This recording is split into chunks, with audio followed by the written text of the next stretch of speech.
everybody. We're reading Chapter 3 of Percy Jackson and the Lightning Thief by Rick Riordan. Also, it's your favorite monkey reader, so let's start. Chapter 3. Grover unexpectedly loses his pants. Confession time. I ditched Grover as soon as we got to the bus terminal. I know, it was rude, but Grover was freaking me out, looking at me like I was a dead man, muttering, "Why does this always happen? And why does it always have to be 6th grade?" Whenever he got upset, Grover blattered and acted up, so I wasn't surprised when, as soon as we got off the bus, he made me promise to wait for him, then made a beeline for the restroom. Instead of waiting, I got my suitcase, slipped outside, and caught the first taxi uptown. East 104th and 1st, I told the driver. A word about my mother before you meet her. Her name is Sally Jackson, and she's the best person in the world, which just proves my theory that the best people have the rottenest luck. Her own parents died in a plane crash when she was 5, and she was raised by an uncle who didn't care much about her. She wanted to be a novelist, so she spent high school working to save enough money for college with a good creative writing program. Then her uncle got cancer, and she had to quit school her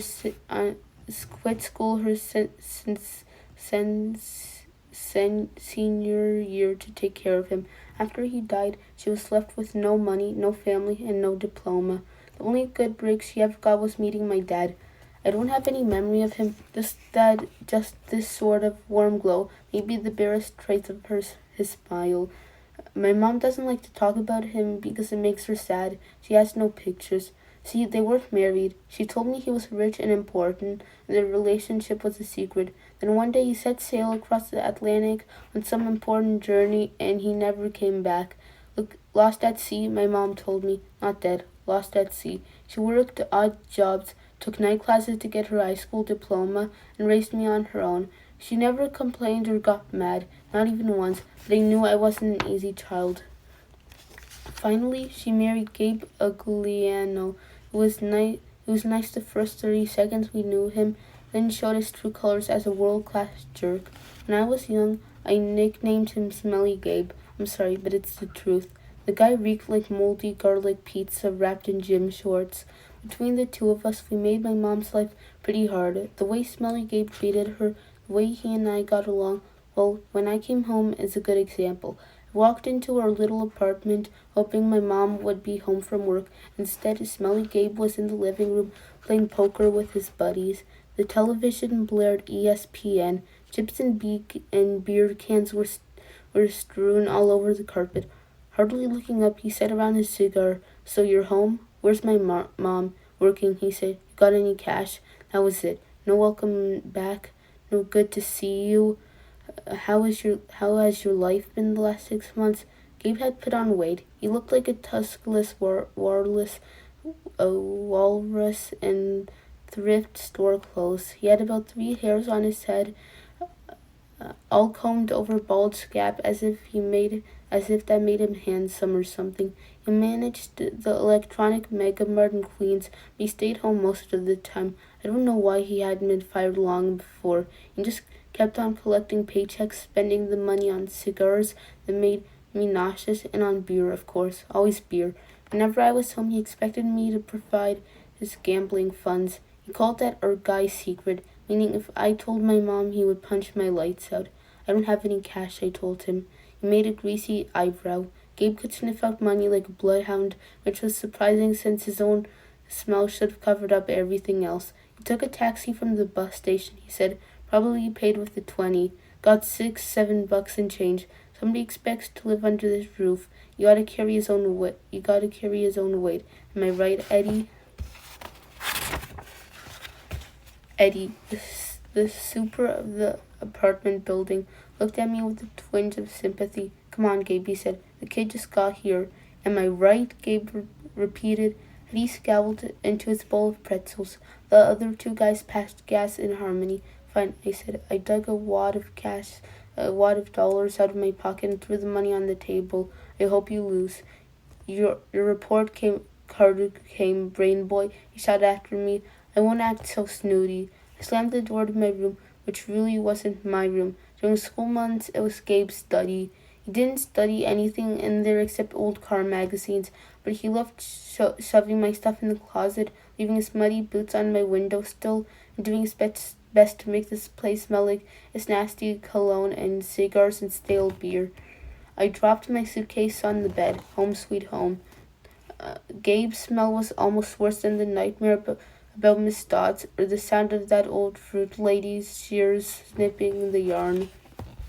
But as soon as I thought that, my legs felt weak. I remembered Grover's look of panic, how he'd made me roll through. I felt something was looking for me right now, maybe pounding its way up the stairs, growing long, horrible talons. Then I heard my mom's voice. Percy?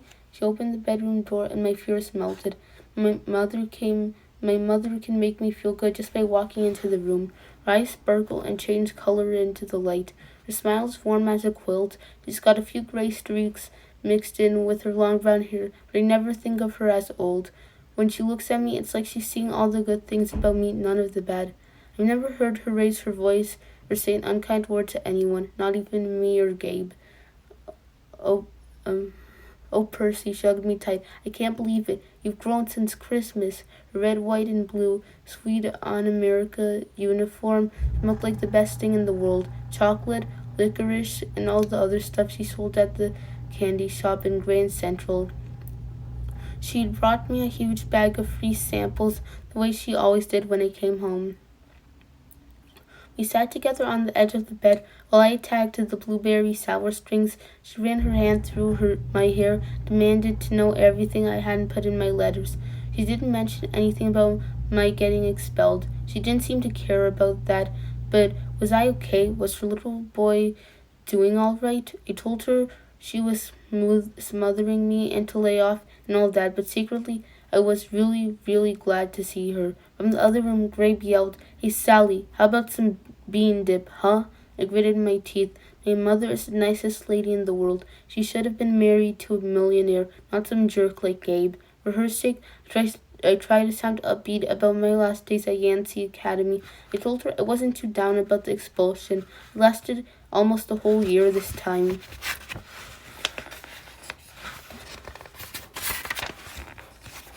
I made some new friends. I'd done pretty well in Latin, and honestly, the fights hadn't been as bad as the headmaster said. I liked Yancey Academy. I really did. I put such a good spin on this year. I almost convinced myself. I started choking up. Thinking about Grover, Mr. Brunner, even Nancy Bobofit suddenly didn't seem so bad until that trip to the museum. What, my mom asked. Her eyes tugged at my consciousness, trying to pull out the secrets. Somebody scare you? No, Mom. I felt bad lying. I wanted to tell her about Miss Dodds and the three old ladies with the yarn, but I thought it would sound stupid. She pursed her lips. She knew I was holding back, but she didn't push me. I have a surprise for you, she said. We're going to the beach. My eyes widened. Montauk? 3 nights, same cabin. When? She smiled. As soon as I get changed. I couldn't believe it. My mom and I hadn't been to Montauk the last 2 summers because Gabe said there wasn't enough money. Gabe appeared in the doorway and growled, Bean dip, Sally, didn't you hear me? I wanted to punch him, but I met my mom's eyes and I understood she was offering me a deal. Be nice to Gabe for a little while, just until she was ready to leave for Montauk. Then we would get out of here. I was on my way, honey, she told Gabe. We were just talking about the trip. Gabe's eyes got small. The trip? You mean you were serious about that?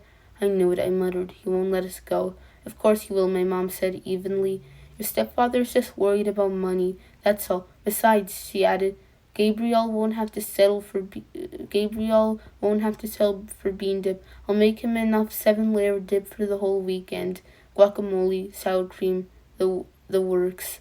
Gabe softened a bit. So this money for your trip comes out of your clothes budget, right? Yes, honey, my mother said.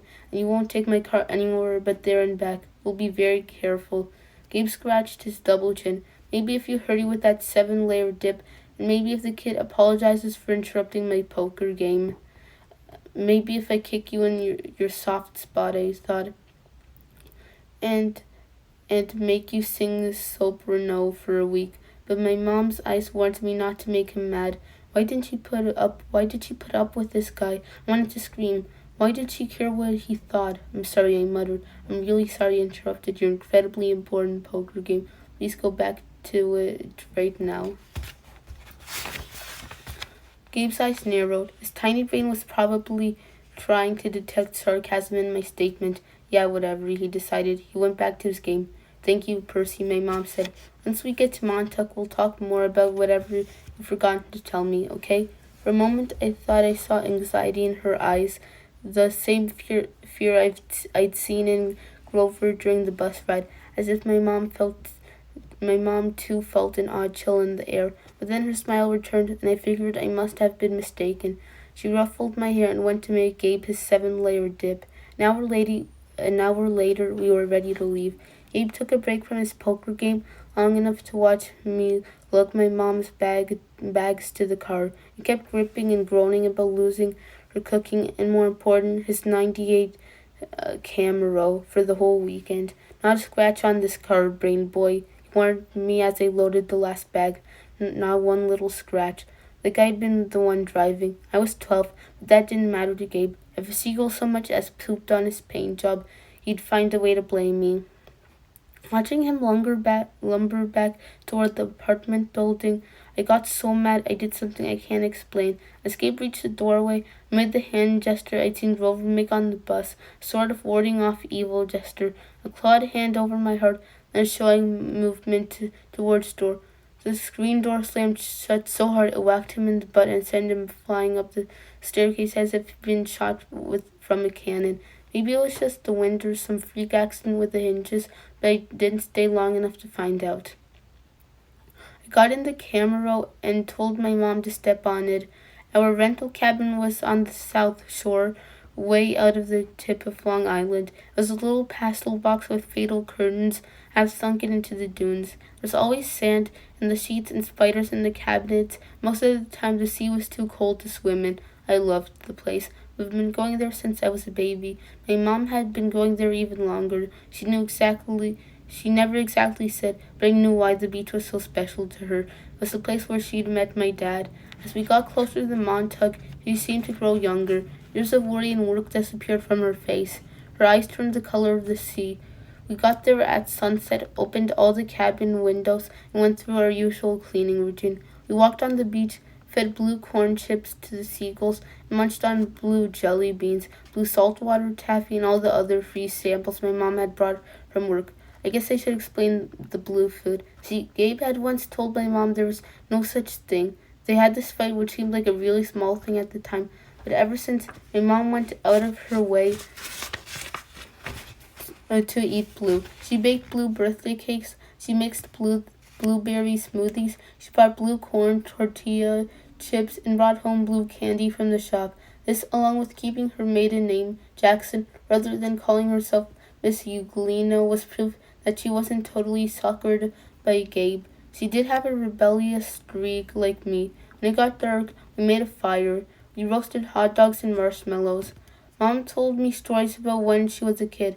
Back before her parents died in the plane crash, she told me about the book she wanted to write someday, when she had enough money to quit the candy shop. Eventually, I got up the nerve to ask about what was always on my mind about when we came to Montauk, my father. My mom's eyes went all misty. I figured she would tell me the same thing she always did, but I never got tired of hearing them. He was kind, Percy, she said, tall, handsome, and powerful, but gentle too. You have his black hair, and his green eyes. Mom fished a blue jelly bean out of her candy bag. I wish he could see you, Percy. He would be so proud. I wondered how she could say that. What was so great about me? A dyslexic, hyperactive boy with a D+ report card, kicked out of his school for the 6th time in 6 years. How old was I asked. When he left. She watched the flames. He was only with me for one summer, Percy, right here at the beach, this cabin. But he knew me as a baby. No, honey. He knew I was expecting a baby, but he never saw you. He had to leave before you were born. I tried to square that with the fact that I seemed to remember something about my father, a warm glow, a smile. I'd always assumed he knew me as a baby. My mom had never said it outright, but still, I'd felt it must be true. Now to be told that he'd never seen me. I felt angry at my father. Maybe it was stupid, but I resented him for going on the ocean voyage, for not having the guts to marry my mom. He'd left us, now we were stuck with smelly Gabe. Are you going to send me away again? I asked her. To another boarding school. She pulled a marshmallow from the fire. I don't know, honey. Her voice was heavy. I think I think I think we'll have to do something. Because you don't want me around. I regretted the words as soon as they were out. My mom's eyes rolled with tears. She took my hand, squeezed it tight. Oh, Percy, no. I have to, honey. For your own good. I have to send you away. Her words reminded me of what Mr. Brunner had said, that it was the best for me to leave Yancey, because I'm not normal, I said. You say that as if it's a bad thing, Percy, but you don't realize how important you are. I thought Yancey Academy would be far enough away. I thought you'd finally be safe. Safe from what?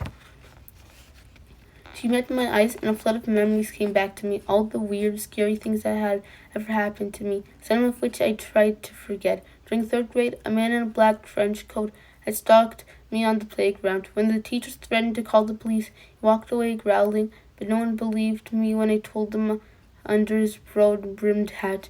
The man only had one eye in the middle of his head. Before that, a really early memory. I was in preschool. The teacher accidentally put me down for a nap in a cot that a snake had slithered into. My mom screamed when she came to pick me up, found me playing with a limp, scary rope. I somehow managed to strangle to death with my meaty toddler hands. In every single school, something creepy had happened, something unsafe that I was forced to move. I knew I should tell my mom about the old ladies at the fruit stand and Miss Dodds at the art museum, about my weird hallucination that I had sliced my math teacher into dust with a sword, but I couldn't make myself tell her. I had a strange feeling the news would end our trip to Montauk, and I didn't want that. I've tried to keep you as close to me as I could, my mom said. They told me that was a mistake, but there's only one other option. Percy, the place your father wanted to send you, and I just couldn't stand to do it. My father wanted me to go to a special school. Not a school, she said softly, a summer camp. My head was spinning. Why would my dad, who hadn't even stayed around long enough to see me born, talk to my mom about a summer camp, as if it was so important? Why hadn't she ever mentioned it before? I'm sorry, Percy, she said, seeing the look in my eyes, but I can't talk about it. I couldn't send you to that place. Might mean saying goodbye to you for good.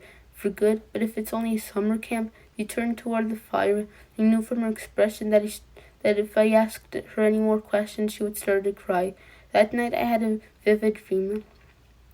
I was storming on a beach, and two beautiful animals, a white horse and a golden eagle, were trying to kill each other on the edge of the surf. The eagle swooped down and slashed the horse's muzzle with its huge talons. The horse reared and kicked up at the eagle's wings, and they fought. The ground rumbled, and a monstrous voice chuckled somewhere beneath the earth, goading the animals to fight harder. I ran toward them, knowing I had to stop them from killing each other, but I was running in slow motion.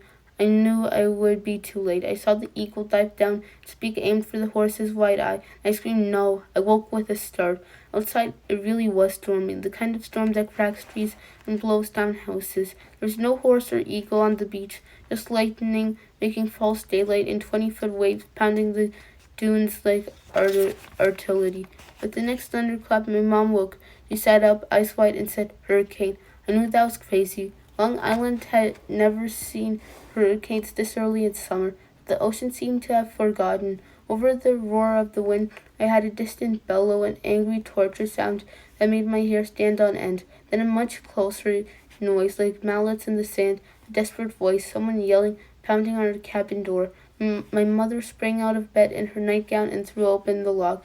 Rover stood framed in the doorway against the backdrop of pouring rain, but he wasn't. He wasn't exactly Grover. Searching all night, he gasped. What were you thinking? My mother looked at me in terror, not scared of Grover, but of why he'd come. Percy, she said, shouting to be heard over the rain. What happened at school? What didn't you tell me? I was frozen, looking at Grover. I couldn't understand what I was seeing. Oh, Zeus, K-L-O, Theo, he yelled. It's right behind me. Didn't you tell her? was too shocked to register that he just cursed in ancient Greece and I'd understood him perfectly. I was too shocked to wonder how Grover had gotten here by himself in the middle of the night, because Grover didn't have his pants on, and where his legs should be, where his legs should be. My mom looked at me sternly and talked in a tone she'd never used before. "Percy, tell me now." I stammered something about old ladies in the fruit stand, Miss Dodds, and my mom stared at me, her face deathly pale in the flashes of lightning. She grabbed her purse, tossed me my raincoat, jacket, and said, "Get to the car, both of you. Go." Grover ran for the camera roll, but he wasn't running exactly. He was trotting, shaking his shaggy hindquarters. Suddenly his story about a muscular disorder in his legs made sense to me. I understood how he could run so fast and still limp when he walked, because where his feet should be, there was no feet. They were cloven hooves.